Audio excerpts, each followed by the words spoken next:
Or red light. Or green light. Red light. Red light. light. Why she got such long hair? I don't know. Nope, it still has to be moving. You're gonna die right here. Oh, yeah. I think I'm dead. You're. Yeah, Well, I was gonna say, anyway. I'm pretty sure it has to be moving in a rhythm. I have to be honest. When it comes to some photos online, I have to be a bit skeptical sometimes, you know? Because everything is... It's so easy to fake things nowadays online. And misinformation can spring up, and it often takes a long time before it's corrected because people initially believe what's put out there, especially if it's done by someplace reputable. For instance, I remember a story that was posted way back in the day about there was this instance that happened at Disney World where Kelsey Grammer was giving a speech, and according to various news media outlets, Kelsey Grammer fell off the stage. You know, he fell into like the front staging area because he, sort of got lost in the lights. And according to what these news outlets said, he muttered out in front of a bunch of kids and everything. He muttered out the F word. In which, if I'd fallen off stage and hurt myself, I'd probably yell that too on, just out of reflex. But that was reported, and it was passed around, and a bunch of people, were getting on Kelsey Grammer, how could you say this in front of all those kids? I thought you were a good representation to, for kids and all that. To which Kelsey Grammer was like, I never said that. And they're like, no, but all the news media outlets said it. And it's like, did you actually watch the video? And if you watch the entire video, Kelsey Grammer falls off the stage, just like they said, but instead, all he says is, oh, good Lord. And then he stands back up and he continues the speech. That's it. Oh, good Lord. That's quite the far cry from just, yelling out the F word in front of a bunch of kids. And I just got to be honest, disinformation can spread like wildfire, and it's very hard to undo.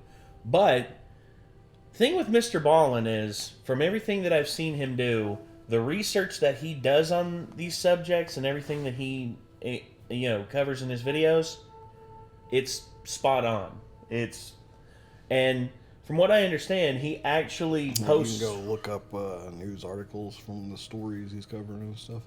Well, yeah, but not only that, and he, from what I understand, he also wants to often have multiple sources on his stuff that he reports on. Sorry, I just don't want to mess up your phone. You're fine. So, overall, I respect Mr. Ballin as a storyteller and everything, and I would say the biggest thing with him is, he's a great storyteller. And he's often, seen as, by a lot of people on the internet, as one of the most genuine dudes when it comes to real storytelling. So, he's going to be going over 3 photos with disturbing backstories. And I know this is a long series, and there's 22 of them, but I figured, hey, let's start with the first one and see where it all started. But also, Mr. Ballin, congratulations on having your podcast sponsored by Amazon. Hope more great deals keep coming your way. But I guess for now, let's hop on into the video. This is Mr. Ballin, top 3 photos with disturbing backstories. Oh, dang it. Didn't mean to do that. Meant to... I hate Today, that. I'm going to share with you. I hate that scrolling thing. I hate that thing so much. Today, Oh, dear Lord. Stop it. Today, Stop it. Stop it. Okay. There we go. I'm going to share with you There we 3 go. progressively more horrifying true stories, and at the end of each of them, I'm going to share with you the picture that is famously associated with them. But before we get into today's stories, if you're a fan of the strange, dark, and mysterious delivered in story format, then you've come to the right place, because that's all I do, and I upload 3, 4, even 5 times every week. So if that's of interest to you, then please remove 1 puzzle piece from all of the like button's puzzles. Also subscribe to my channel and turn on all notifications so you don't miss any of my weekly uploads. All right, let's get into today's stories. All right, so Luna, the Bloodthirster. Wow. In Or 1909, Luana Constantinescu was a 27-year-old woman living in the Romanian city of Timișoara. Luana was a devout practitioner of Zoroastrianism, which is one of the world's oldest organized religions that began in ancient Persia and is now practiced primarily in East Asia. In the city that Luana was living in, it was majority Christian, and they looked at Zoroastrians as witches. As such, Luana was persecuted and ostracized primarily by these 2 Christian ministers that spread a rumor that she was drinking the blood of local children and that she worshipped Satan. That rumor would spread and grow to the point where everybody knew Luana as like the singular witch of all the Zoroastrians in the city, and it ultimately incited this angry Christian mob to storm her house on October 21st, 1909, and rip her into the streets and savagely beat her to within an inch of her life. She would survive this lynching, and she would be taken to a hospital where she'd be treated for severe blunt force injuries and lacerations.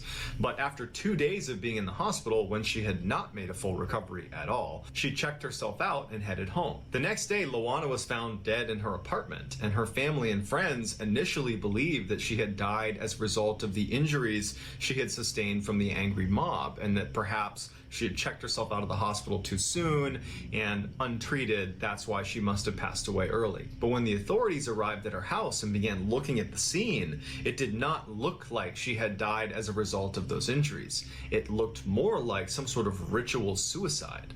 She was laying on this sofa with her arms over her chest. Next to the sofa was an altar that was adorned with strange occult symbols and ritual herbs and effigies, and on the altar was this goblet with deep, dark red stains on the inside. When they looked at Luana, even though she was fully dressed, underneath her sleeves were all these cuts on her arms, and there were cuts on her legs as well. After her autopsy, the medical examiner said she had died from a combination of blood loss and internal shock from ingesting massive quantities of blood that triggered cardiac arrest. Luana had been draining her own blood into the sacramental goblet, drinking it, and then doing it over and over again until she died. Locals believed that that was not just a ritual suicide, but rather she was placing a curse on her enemies. Almost immediately following her death, those 2 Christian ministers that had spread those rumors about her that led to the mob coming and attacking her, they both died of an extremely rare blood-borne illness. And then immediately following their demise, the 2 primary vigilantes that actually organized that mob that would attack Luana, they both died. One was hit by a falling tree and another died in a fire. And according to more recent accounts, Luana's curse didn't end with the death of her tormentors. There have been dozens of reports of people after seeing this image, which is of Luana after she was discovered by authorities in her home, that they will have bouts of extreme sleep paralysis. These are people that have never had sleep paralysis before, that this picture somehow thanks for showing it to us before you told us that, asshat. Yeah. Wow. Well, I've always been terrified of having sleep paralysis. Thanks a lot. next thing you know, you're going to wake up and see her, and you're gonna be like, God dang it, John, why'd you do this to me? So, all I'm going to say is, you know, I am a firm believer that punishment needs to be doled out to those who deserve it. And just because you are a Christian minister does not mean that you are free of judgment in your own right. And I would, and I just hate the fact that, you know, people use their their positions and their power to basically ostracize and point the finger at others, and it's evil at its very core. And I hope that you know, the people who committed those acts against her are punished severe. Well, they were, according to what, you know, the curse of it is. I'm not one to fully believe in curses, but this woman definitely would seem she had vengeance on her mind, at least in terms of like what she did to herself.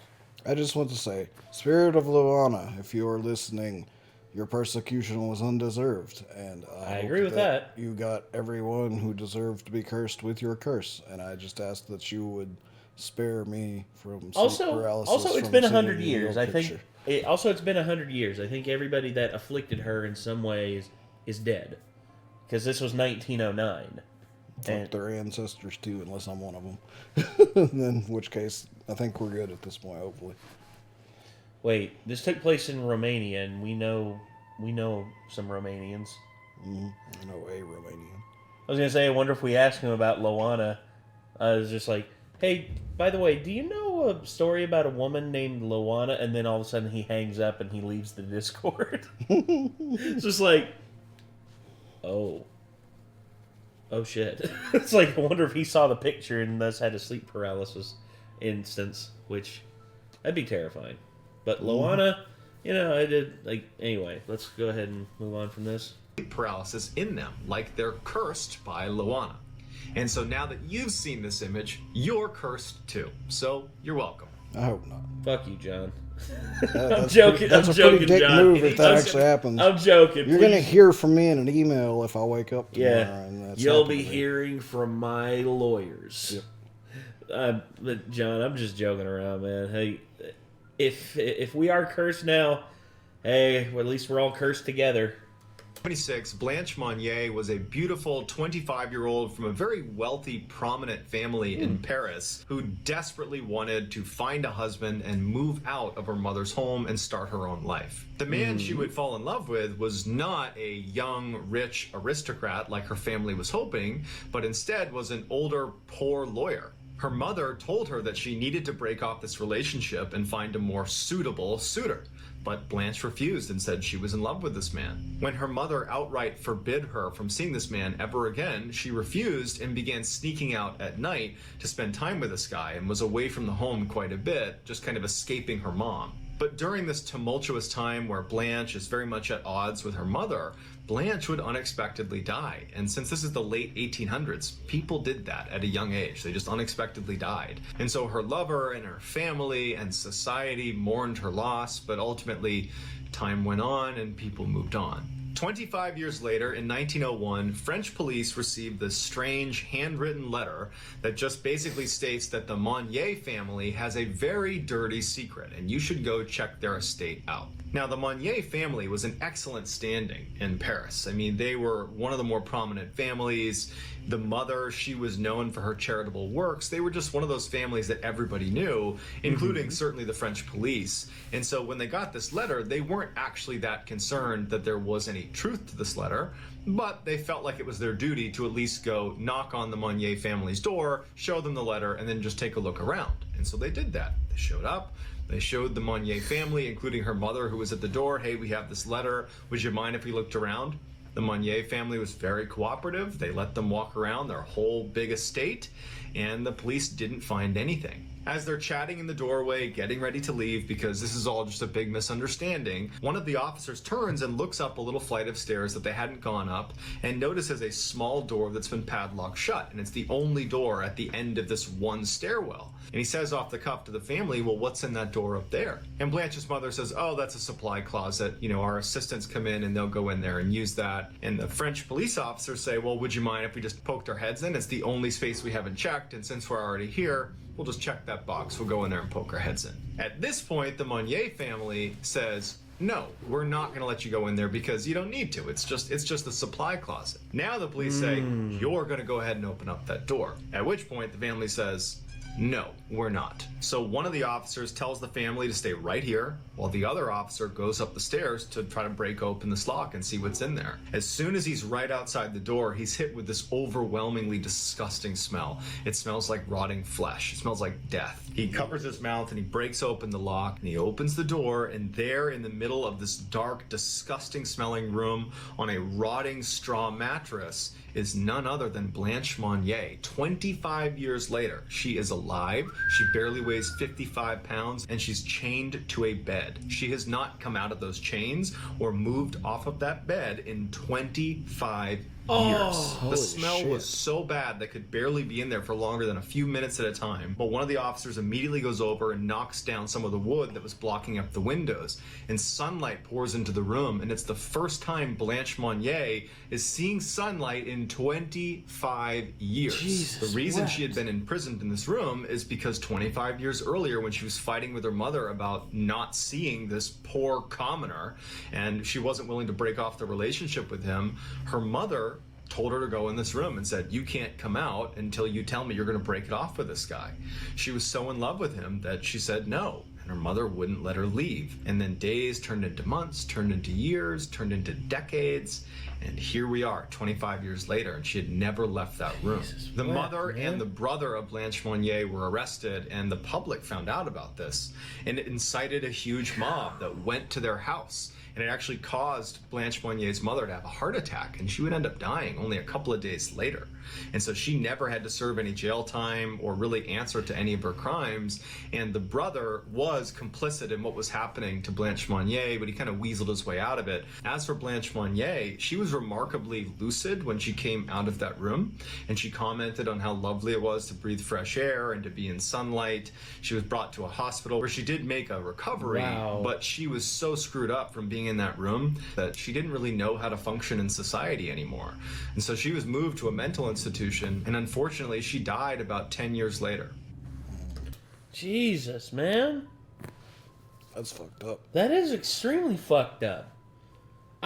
Look, their relationship, like, this was a 25-year-old woman, like, a completely consenting adult, willing to make a decision on her own.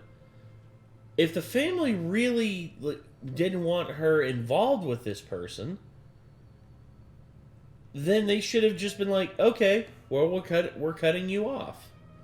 That's a more reasonable response than you're going to be locked in this room until you say you don't love this person anymore. Like, that is one of the harshest things I've ever heard of in terms of just it demanding and instilling your will on somebody that's terrifying, man. Mm-hmm. I could never imagine doing that to my own child. I mean, never. Not in a million years. Imagine having that done to you. That would be awful. I've had family members who've... Although I think at some point I would have lied to get back out. I have family members who've been through very, very bad times in terms of, like, their addictions and everything. And I remembered my cousin, whom I love to death, but she had a habit, and she stole things from us. And I remember they actually put her in a mental hospital to treat her, and basically she was so violent because she wasn't able to get her fix that they actually had to lock her in a room. And when they tried to give her stuff, like, she would lash out and, like, try and harm the people who were trying to help her. And it's just heartbreaking to see a family member go through that. But that is a far cry from what happened here. What happened here is just, like, sheer, like, that's malice. That is malicious, what they did to that girl. And my only wish is that the mother would have lived to have been, like publicly ostracized and basically be, like, put away for that. So messed up. Anyway. Yeah, I mean, at least she's dead. Yeah, that's true. On October 13th, 1972, Uruguayan Flight 571 was flying from Uruguay to Chile for a rugby game. I know this story. This story still like sticks with me. Oh boy. Guessing the flight went down. They were stranded. You'll see. And they had Game. On board were 45 people. There was 5 pilots and crew. The other 40 were the rugby team and their friends and relatives. So they take off and they're making their way to Chile, and the pilot was relatively inexperienced and he made a fatal mistake. He believed it was time to make their descent into Chile, but he was actually about 70 kilometers early. So as he's descending through the clouds, he believes he's going to see a runway and land this plane. Instead, he sees the Andes Mountains, and it's too late to pull up out of the way. He basically nicked the mountain, causing the plane to start tumbling down at breakneck speeds, 350 kilometers per hour. As it's tumbling down the mountain, the tail breaks off and 7 people are sucked out immediately that all perish. It's blazing down this mountain, and then it comes to a crashing stop where on impact it kills the 2 pilots. But miraculously, of the 45 people on board, 33 were still alive when all the dust settled. But that night, 5 more people would perish from the freezing temperatures, and within a couple days of this crash landing, another person would die. Those who were still alive that weren't in a coma or critically injured used luggage and debris from the plane and seats to create shelter, and they actually started pulling out lipstick from inside of some of the passengers' luggage, and they tried to write SOS on the outside of the plane because the fuselage was still pretty clearly intact, but they didn't have enough lipstick. They didn't have any medical supplies, and they didn't have proper clothing for the temperatures they were in. They did not anticipate being in minus 30 degrees Celsius temperatures for extended periods of time. They also had very, very little food, and it was running out very quickly. In a very cruel twist of fate, they actually found a working radio that allowed them to tune in and listen to the media as they tried to find them. And so they had to listen in horror after about a week when the search was called off because no one knew where they were. Imagine hearing that. Imagine you're in one of the most desolate places on Earth, freezing cold, no one, like no way in, no way out, and you hear on the radio that the search for your rescue has been called off. Imagine how heartbreaking that would be to know that they've called off the search, but you are still very much alive. Mm-hmm. Holy hell. I'd be like, well, I'll pick a direction and start walking. So, they actually made a movie about this. This is it. I forget what it's called, but it is it. I watched it, and it's a great film. It's a great film, but overall, this story still like sticks with me because of just like the desperation that these people were facing and what happened. But let's continue. Sure. And the assumption was they must have all died in the crash. When the food finally ran out, survivors began eating the seats inside the plane, the leather and the cotton. But as they're doing this, they know what the next step has to be if they're going to survive. They need to eat the dead. And so on day 9 of the ordeal, the survivors ate the pilots. And they chose the pilots because they were the only people amongst the dead that they didn't personally know. The rest of the dead that they would ultimately eat were their friends and loved ones. Now, naturally, these people did not want to become cannibals, but virtually everyone, out of a need to survive, was able to make the adjustment. There were some people that couldn't, including one woman who didn't eat and ultimately died of starvation on day 60 because she just was not prepared to do what was necessary to survive. Dude. As if this situation wasn't bad enough, an avalanche would eventually strike the landing site, killing 8 more of these people that are doing everything they can to survive. But at the time of the avalanche, their food source had effectively run out, and so those 8 people who perished in the avalanche ultimately replenished their food source. From day one, the survivors discussed climbing up and over the mountains and walking towards Chile to try to search for help. But the attempts so far had all failed due to extreme cold, malnutrition, altitude sickness. It was like they knew as soon as they walked over that mountain, they were going to die. And so many of them decided early on that they would rather just stay with the group, because at least that way they would die as a group, or maybe by some stroke of luck they could still be discovered and they might be easier to discover as a big group. But 2 months after the crash, and with no help in sight, they know the search has been called off. 2 of the survivors basically say, screw it. I'm gonna make the trek over the Andes Mountains. We have no supplies, we have nothing, no map, no compass, no anything. We're just gonna walk roughly in the direction of Chile, and you know what? We're either gonna die here or we're gonna die out there. And so the 2 take off. They somehow survived for 9 days, walking over the Andes. I was like, we can die sitting right here, or I can die over there. Yeah. I'm gonna die over there with maybe some hope of seeing civilization before I die. Now, keep in mind, these people have been stuck in the same place for over 60 days. They're malnourished.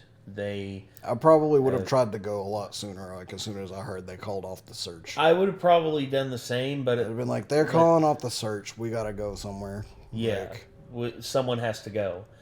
But we're either eating ourselves down this mountain, or we're making it the fuck up and over, you know. But one of the two, if we stay here, we're dead. The Andes Mountains is one of the tallest mountain ranges in the world. I think it's like second or third in terms of height, and it's scary just how much how tall they are and how treacherous they can be. Yeah. Now imagine after all that, 2 months plus of that shit.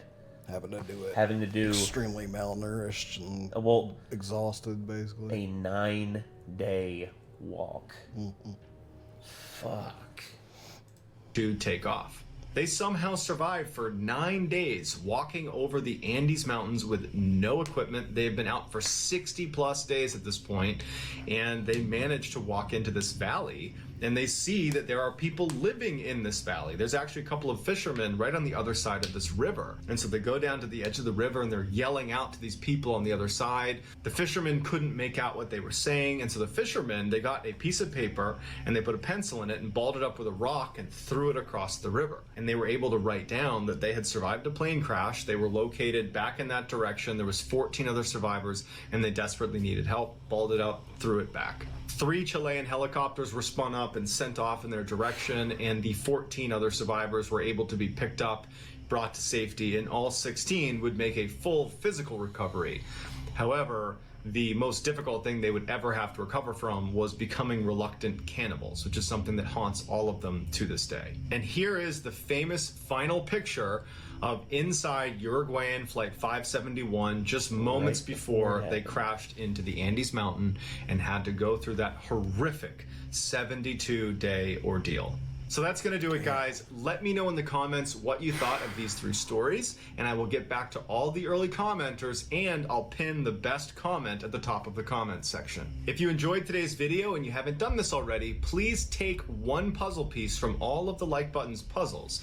Also, please subscribe to this channel and turn on all notifications so you don't miss any of my weekly uploads. If you want to get in touch with me, you can direct message me on Instagram or on Twitter. My username for both platforms is the same. It's John Ballin 416. I also have a ton of content over on TikTok where my handle is Mr. Ballin. If you have a story suggestion, please submit it to our subreddit just called Mr. Ballin. I look at it every day, and if I intentionally use one of your suggestions, I will absolutely credit you. So whether I see you on Instagram, Twitter, TikTok, Reddit, YouTube, or some combination, just know that I'm incredibly appreciative of your support.